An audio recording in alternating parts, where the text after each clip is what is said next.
കാലം അതൊരു അത്ഭുത വാക്കാണ്. ജീവിതത്തെ പല വിധത്തിലാണ് അത് രൂപപ്പെടുത്തുന്നത്, മാറ്റി പ്രതിഷ്ഠിക്കുന്നത്, തകിടം മറിക്കുന്നത്. അതെല്ലാത്തിനും ഒരു സമയം നിശ്ചയിച്ചിട്ടുണ്ട്. നേടാനും കളയാനും കരയാനും ചിരിക്കാനും ചിരിപ്പിക്കാനും വാടാനും വിരിയാനുമൊക്കെ. സമയത്തിന്റെ രഥചക്രങ്ങളെ നിരന്തരം ചലിപ്പിക്കാനും അറിയുന്നതും അറിയാത്തതുമായ വഴികളിലൂടെ നമ്മളെ കൊണ്ടു നടക്കുന്നതുമൊക്കെ കാലമാണ്.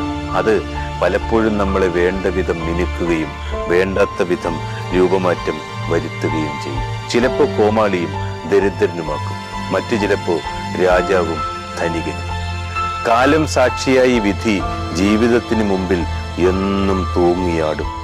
സുഖദുഃഖങ്ങൾ ക്ഷണിക്കാതെ കടന്നു വരികയും വേഷം കെട്ടിച്ച് ഒന്നും അറിയാത്തതുപോലെ തിരിച്ചു പോവുകയും ചെയ്യും. കാലം കാത്തുവെച്ച കാവ്യനീതിയുണ്ട്. കാലത്തിന് മായ്ക്കാനാവാത്ത മുറിവുകളിൽ